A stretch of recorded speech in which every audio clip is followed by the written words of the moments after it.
Hey everybody, it's your girl Planet Ty on deck. I hope you guys are having a great day, afternoon, and or evening whenever you guys are seeing this. So thank you guys so much for tuning in. I hope you guys have had a pleasant new year thus far. Now, it's time to get back to true crime, because in true crime, I tell you guys about cases that I have learned of throughout different centuries and decades and so forth. So today, I ask you guys this question. When is the last time that you guys have heard of a witch? That's right, I said it, a witch. No, this is not an early Halloween special. That's not what I'm getting at. This is more so for a story that took place in February 1962 called the Salem Witch Trials.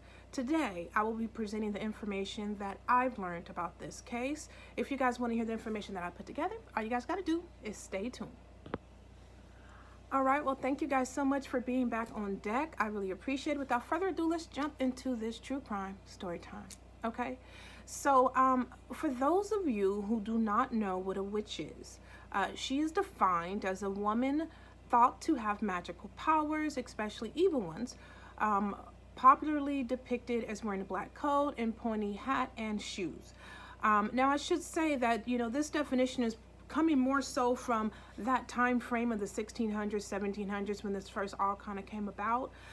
Before that, prior to that time, I'm sure witches were probably called something else, or people who, were doing magic and or evil magic, whether it be, good or bad magic. They were likely called something else before the 1600s. But during the 1600s and 1700s, these women were called witches, okay? Now, I know a lot of people, when they think of witches, they think of, the black hats and the coats and the riding on the brooms in the night and all that other stuff. But I do believe that there are real people who actually identify this way to this day and to this day and time. And the last thing they're doing is wearing a black pointy hat with pointy shoes and riding on a broom, but they do exist. So let's jump into this story and see what happened back when it all started. Okay, so today I'm going to be discussing a case called the Salem Witch Trials. Okay, and let's start. Now, I should let you guys know from the beginning that there's a lot of main characters in the events that took place back then. So what I'm going to do is I'm going to try to summarize some of the most prevalent characters straight off, and then you know what, you guys can light up the comments and let me know any questions that you guys have. If you guys have read any if you guys have watched any documentaries, if you read any, or if you guys have more information that you think should be added, or that you just want to share with everyone else watching this video, feel free to do that in the comments. Okay, so let me introduce you to a woman by the name of Tituba. She was born, she was born in about 1680 and was an enslaved woman who was the first female to be accused of practicing witchcraft during 1962. Tituba had a daughter named Violet and a husband named John Indian, and was said to be from a place called Tibito in South America. Now, I should also include that Tituba was an Indian woman, okay, and her name throughout the witch trials, they actually changed her name to call her Tituba the witch. Okay, so just saying that for reference for later on in this story. Okay, so at some point Tituba was purchased by an English Protestant priest named Samuel Parris. He brought her to Colonial, Massachusetts. Now, little is known about Tituba's life prior to her enslavement. It is said that she was named after the tribe or town which she came from. She became a pivotal figure in the witch trials when she confessed to practicing witchcraft, while she was also making claims that Sarah Good and Sarah Osborne, which I'll introduce you to both of these women shortly, participate in the said witchcraft. Now, from the information that I've learned while researching this case, the common denominator in this case are all the people who were said to actually be practicing witchcraft were actually just impoverished people, okay? Now, a couple of them didn't start that way, but they ended up that way, and then some of them, they were always impoverished people. So back then, much like now, it's equivalent to if you need to blame someone, if you need to blame a crime on someone, you look for the person who's most likely not to be able to defend themselves, right?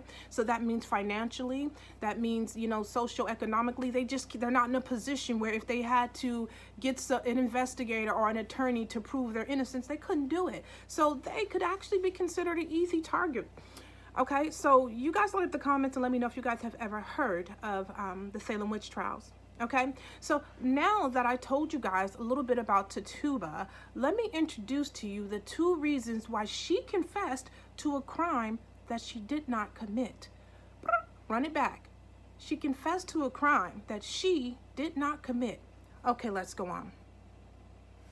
A girl by the name of Abigail Williams, born 1681, was 11 or 12 years old, and she was amongst the first of the children to falsely accuse their neighbors of witchcraft, okay, in 1692. The second girl who falsely accused their neighbors of witchcraft was a 9-year-old girl named Elizabeth Parris, born around November the 28th, okay? Now, here's a random fact.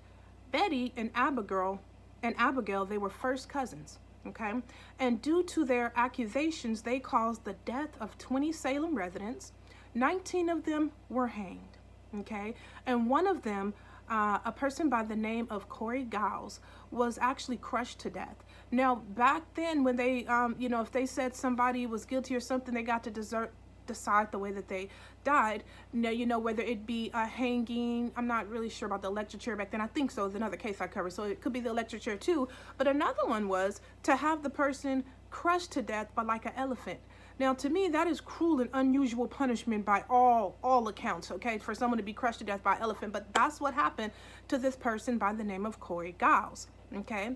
And a person who played a pivotal role in making sure,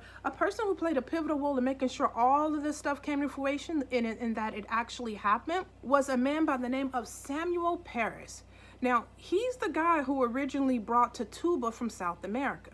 Okay, he's the guy. Remember, he went to South America. He brought Tituba from there. Tituba was his slave. He's the person. Now, I'm going to give you guys a little more information about him in just a minute. So let me stop, because see, I start getting ahead of myself and I'll start telling all of it in 1 second because I done got passionate. Okay, y'all line up the comments and let me know, do you guys ever read something or put something together and you start getting passionate about what you read before you can even finish it? Yeah, I be doing that a lot of times. Okay, now Samuel was born in 1653 and was said to pass somewhere around, meaning pass on to God, February 27th in 1720. But before he did, okay, he was also Betty's father. He was Betty's father and Abigail's uncle. So the 2 girls, 11-year-old Abigail and 9-year-old Betty, who falsely accused their neighbors of witchcraft, Samuel Parris was actually one of their fathers and the other one's uncle. Okay, he was also, and a side note, he was also a minister. Now, back in those days, I should note that a minister, their influence and their power held so much weight in their communities and neighborhoods that it was equivalent to that of law enforcement on the street, making the laws as they happen. Boom, you're guilty, you take them, whatever else. It was very intense, and his word was very powerful. So if he believed something to be true and reported it, there would be grave consequences to pay. Y'all with me? You guys get where I'm going at with this? Okay, all right, now let's follow the story. Now, allow me to introduce you to one of the second women accused of witchcraft. There's 3 in total, okay? We've already met Tituba, okay? Now we're going to meet the second woman, then we'll meet the third woman, okay? Now, a woman by the name of Sarah Good, okay? Now, Sarah Good was born in 1655. She was the daughter of a well-known tavern owner in Windham, Massachusetts. Her father's name was John Solert.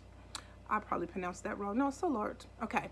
In 1672, when she was 17 years old, her father committed suicide. Yikes. Okay. You already see how her life started off with some bite, right? She was but 17 years old. Her father, he owned a tavern. So that means back then he was a part of the upper echelon. Now, I don't know that he was at the very top, but he was up there, right? Well, he committed suicide. Okay. So things already start looking different, like immediately, right? Okay. So 70-acre estate was valued around 500 pounds. Now, 500 pounds today in U.S. currency, that would be equivalent to about $674.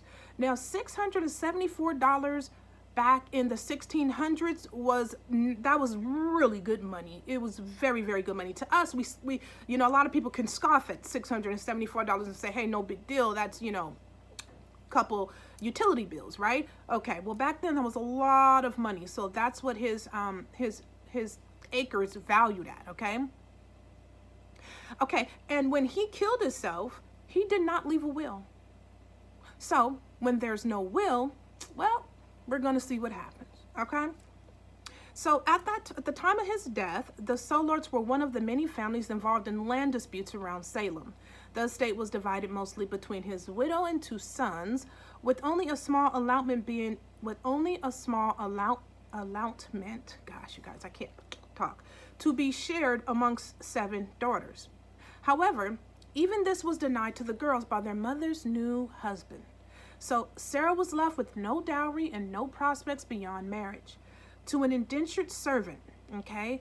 By the way, an indentured servant is a person who is working for money for other people. So this is a person who was hired by other people. The other people can own them, not necessarily like slavery per se, but they own them, like they have a contract job with them to do whatever work they want them to do until it's done, okay?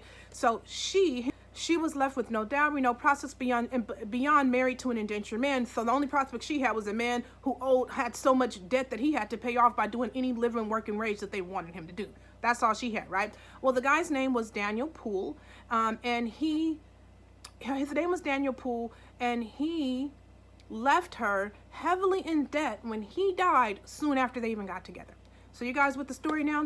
So 17 years old, boom, father commits suicide, he's gone. They left her very little land. She has 7 sisters, 3 brothers. They fought over the land, blah, blah, blah. The girls barely got anything at all. The only thing she got was a man, an indentured man who had debt on his head. And by the time, that they start working that out, he was gone. Okay, so that's Sarah. Okay, this is Sarah Good because there's 2 Sarahs. This is the first one, okay? So the small portion of land that Sarah had received from her father's estate was lost in a suit filed by Poole's creditors. So she and her new husband sold the remainder, leaving them impoverished and homeless, and were forced to beg from households of Salem. Now, it was rumored that she walked off muttering after Samuel Parris gave her charity. You guys know who Samuel Parris is, right? Remember, he's the minister who's the father of Betty, 9-year-old girl, and her 11-year-old cousin, Abigail, okay? So he, the minister, he gave Sarah Good charity, okay? Because this is her life now. Now she's walking around homeless and she's all disoriented and everything else like that. So he gave her charity, and it said that she developed a reputation for being unpleasant, whether she received charity or not. So when Samuel and Mary Abby, another lady who I think was the wife of Mr. Parris, or it's not 100% clear, Mary Abby gave her a place to stay for a time, they said she was so turbulent at spirit and spiteful, so maliciously bent that they had to put her out. So long story short, they were saying that she was hostile, she was ungrateful, she was rude, she was downright belligerent. And so they had to tell her, you know what, Sarah Good, we thought we was going to let you continue to stay here, but what we're going to need you to do is get gone and be like a baby, head out. Okay, time to go. That's what they have to let her know, y'all. Time to go. You can go and get up out of here. We ain't going to tolerate no more sats from you, okay? So they told her to go and get up out of here, okay? So they put her out. So Good was accused of witchcraft on March 6, 1692. When Abigail Williams and Elizabeth Parris claimed to be bewitched under her hand. The young girls asserted that they had been bitten, pinched, and otherwise abused. They would have fits in which their bodies would appear to involuntarily convulse, their eyes rolling to the back of their heads, and their mouths began hanging open. When the Reverend Samuel Parris asked, "Who tormented you?" the girls eventually shouted out the names of 3 townspeople, Tituba, Sarah Osborne, and Sarah Good. Now, my heart went out for Sarah Good, okay? Because, again, like I said, her life just got a very turbulent turn when she was just a teenager, okay? From her father committing suicide to her mother remarrying, and her mother's new husband making sure that she really didn't get any of her father's estate, and then she took on a guy who had debt of his own, and they could never really live a good life of their own, and then boom, fast forward from that, and she's homeless and she's begging on the streets. So that's why I said my heart just kind of really went out to her. It had to be nothing short of a terrifying experience. Okay, y'all light up the comments, let me know your thoughts. So next, allow me to introduce you to Sarah Osborne, the final woman of the three first people falsely accused of witchcraft. So she was born Sarah Warden, okay? Osborne was born in Watertown, Massachusetts in the early 1800s. She later married a prominent man by the name of Robert Prince. Okay, now his family, Robert Prince's family, let me give you guys this right quick. They were said to have nice amounts of money, but they believed in always keeping money within the family. They did charitable deeds, but you make no mistake, they made sure that their roots was always watered on their side before they went and started giving out any kind of charity, okay? And they took great pride in their money, and they took pride in their family legacy. Now, you guys remember that for what I'm about to tell you in a little bit, right? Okay, so she moved with her husband to Salem Village in 1662, where the couple had 2 sons and a daughter, Joseph, James, and Elizabeth. That's the name of their kids, right? Robert Prince died in 1674. Okay, so this is second. You guys kind of see how this is going, how people's lives are taking drastic turns based on deaths and different things that just kind of spiral things out of control into things that they didn't expect. Now, this is the second Sarah, okay, who's experienced death, but this was her husband. With the first one, it was her daddy, okay?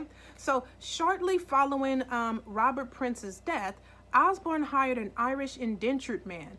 Again, for those of you guys who are wondering, the indentured man has a contract to work for another person until they pay off their debt, okay?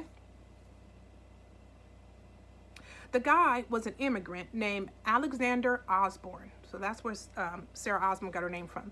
So eventually, Alexander Osborne paid off his indenturement, and he and Sarah, they got married, okay? So despite the late prince's wishes to carry over his 150-acre farm to his 2 sons, Osborne upset social norms when she overtook the property for herself and her new husband. Because the prince's will designated that the land would go to his sons once they came of age, Osborne, taking of the property, entered her into legal issues with her children. Now keep in mind, Sarah, she just started what she would later learn to be a war, okay? So when her husband, Robert Prince, passed away, he had already said in his will, when my kids get of age, my sons in particularly, I want them to keep my family legacy going. I want them to keep the money in the family, right? But instead, when she remarried Alexander Osborne, the guy who came old and dead already.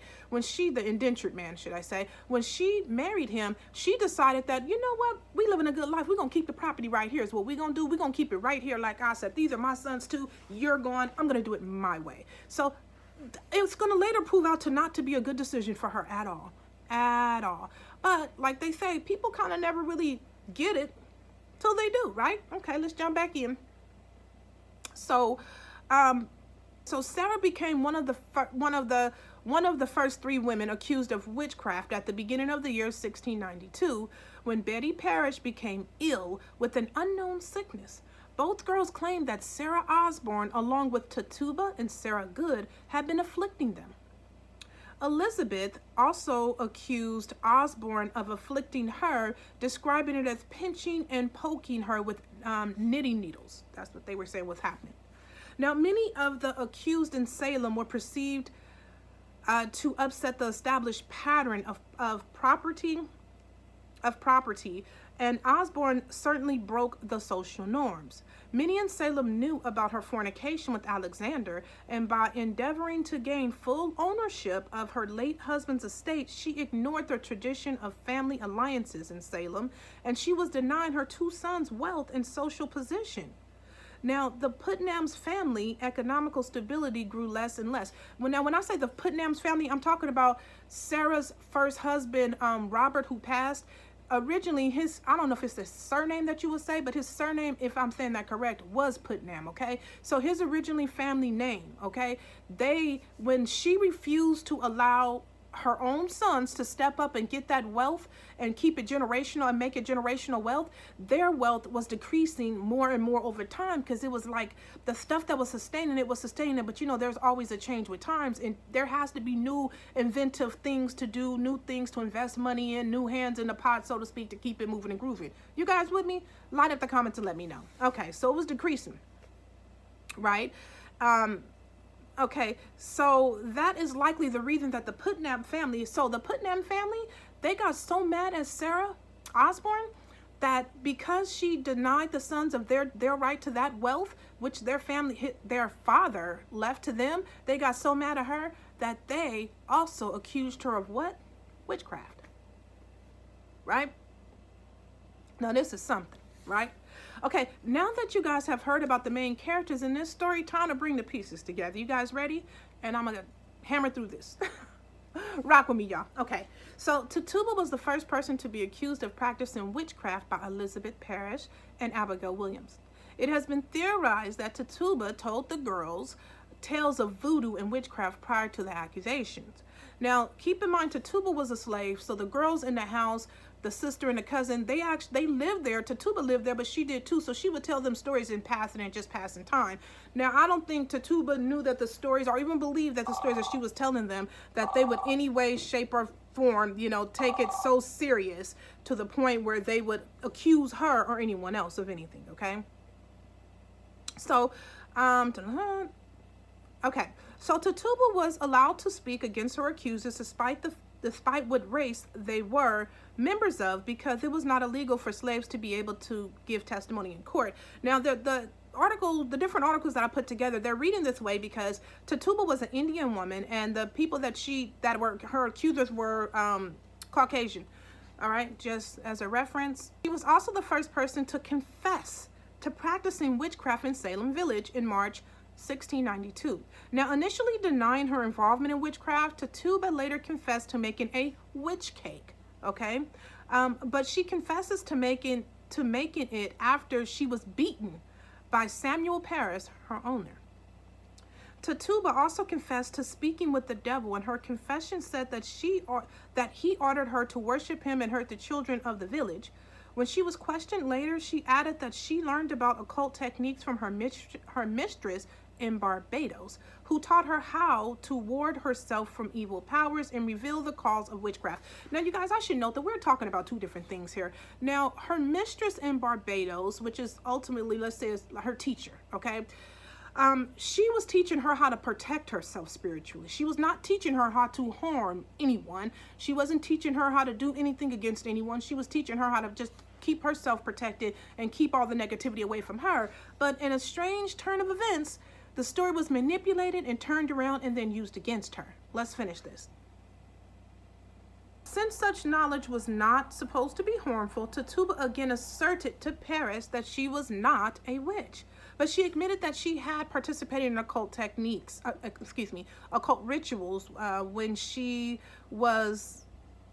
made the witch cake in an attempt to help Elizabeth. Tituba, Sarah Good, and Sarah Osborne were sent to jail in Boston to await trial and punishment on March the 7th, 1692. Despite these confessions, there is no proof that she did things to which she confessed. Okay, so you guys, at this time, it is so clear to me after going through each person's from reading all the information that I can find from each person's point of view, it was very clear to me that the false accuser was just that, false. Unfortunately, Tituba was beaten and assaulted in many different ways from this guy, Mr. Parris, because he wanted her to support a narrative, right? Now, keep in mind, what did he have to gain? He was a minister who said, consider him if he was like a police this day and time, but he was like a bad cop, a dirty cop, right? Think about that in alignments with this guy.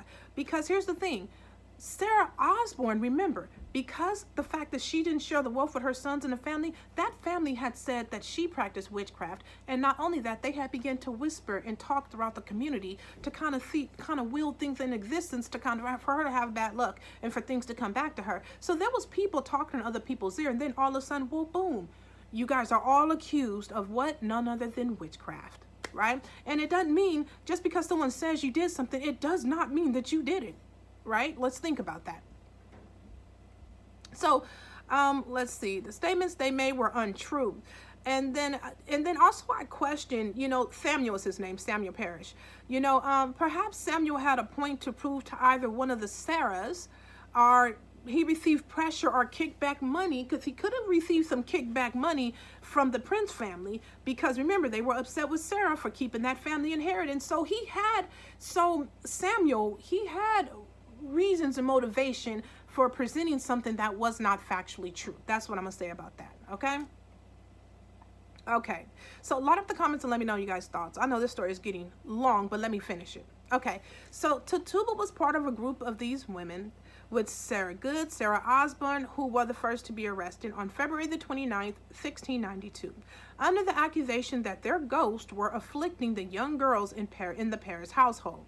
Now, the three women were questioned separately, but they were aware of each other, and the lies and confusion mounted. They were turned against, as the lies and confusion mounted, they were turned against each other. Now, what was happening when they were aware of each other, because they were in like just a big open space, okay? And in that big open space, they were saying they're part of the story, sitting here in a chair, the other person sitting right here. It's not a cover, not anything closing them, a door, whatever else.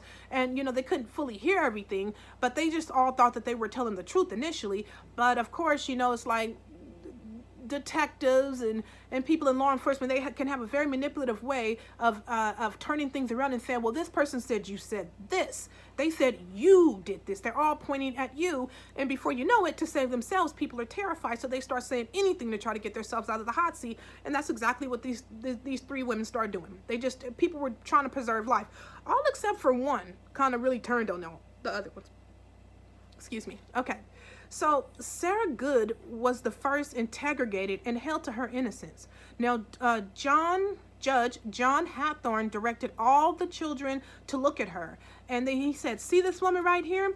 No, he told all the children to look at her. He said, see this woman right here? Did she hurt you? Is she the one who hurt you? And all the kids said they looked at her and they claimed, yes, she's the one who tormented us. They looked at her square in the face and said, oh yeah, it was her. She's the one who tormented us. Like, where, I don't know. Anyways, so next Hawthorne interrogated Sarah Osborne, who claimed not to even know Sarah Good at all, or even to even know her full name. But Hawthorne said to her, Sarah Good said that it was you that hurt the children. Now, according to the transcript, this is a distortion of what Sarah Good has said, and she had only vaguely referred to others without even naming them at all, in a way that was only intended to deflect blame from herself. So that's what I mean about them being full of dirty tricks, right? Well, she said it was you. She said it was you, but in fact, that she never said that. She never said that. That they were just going to roll with that, and that's what they did. Now, Tituba was interrogated last and was the only of the three women to offer a full and elaborate confession against herself, and pointing the finger of blame at the other two women, Sarah Good and Sarah Osborne. Osborne would have me hurt the children. According to an investigation by Robert Califf that began soon after the trials, Tituba later recounted her confession as forced and claimed abuse from her slave owner, Parris. Now, I totally believe that, that she was forced, because I think she was forced in the very beginning when all this thing first broke out. I feel like she was the one who she couldn't. The other women, keep in mind, they were, one of them, Sarah Osborne, had become homeless, and so she was the bear girl off the street. And then Sarah Good, she had become, less, let's just say poor herself. So they both, the thing that they had in common was that they were all impoverished, not the fact that they had anything to do whatsoever. There was no trees that was shaken that proved that any of these three women actually had anything to do with witchcraft. Okay. So anyhow, so according to an investigation, Tituba later recanted her confession as forced and claimed abuse from her slave owner, Parris. The account Tituba since gave of it is that her master, Parris, he beat her and otherwise abused her viciously to make her confess and accuse the other women, and said that they were sister witches, and that whatever she said by the way of confessing or accusing others was the effect of what was happening to her, which I totally believe, right? Now, not only did Tituba accuse others in her confession, but she talked about things like black dogs, hogs, a yellow bird, red and black rats, cats, and a fox and a wolf. Tituba talked about riding sticks to different places. She confessed that Sarah Osborne possessed a creature with the head of a woman and 2 legs and wings. Now, what I find really interesting about this is I think Tituba, she had just reached the point where she was just going to say anything, okay? She was just going to say anything, whatever it took. Keep in mind, back then in that time, things were way more over sensationalized. So whatever you guys can think about something like, for instance, something to us this day and time that would go viral, that's what she was doing with what she was reporting back then. She was making her words go viral. She was saying as much as she could to try to say anything that she possibly could to satisfy them so they can get off her back. And I think that was it. That was all, because she was under all this pressure from Samuel, her slave owner. He had beaten her, he abused her in all these different ways. She was terrified. She would do whatever he said at that point, and that's exactly what she was doing. So after the trials, Tituba remained in Boston jail, where she had very poor living conditions for 13 additional months.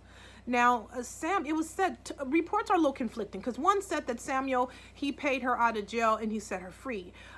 He paid her bail to get out of jail and he set her free. But another report said Samuel refused to pay for her jail fees. And in 1693, Tituba was sold to an unknown person for the price of her jail fees. So some unknown person came and said, I'll take her out for, I'm buying her for the price of what it costs for her to be freed to my custody. So I don't really know, how that worked out for Tituba. But she was said to be released in 1693. Now, on July 19th, 1692, Sarah Good was hung to death. On May 10th, 1962, Sarah Osborne died in jail, reportedly at the age of 48. The other people in that city who were previously accused of sorcery, they were also released. The governor later apologized to their families for the hardship created from the Salem trials. All right, you guys, I know this was a long one, a big one, but I hope you guys have enjoyed it. If you are new here, welcome. Please make sure to like, comment, share, and subscribe. Tell anyone and everyone your girl's on deck, and I am telling you guys new true crime story times that happened way back when, but they're still true crimes and they still happen. So I hope you guys have enjoyed it. Thank you so much for rocking with me. Like I always say, there's always another story to be told, but for now, bye.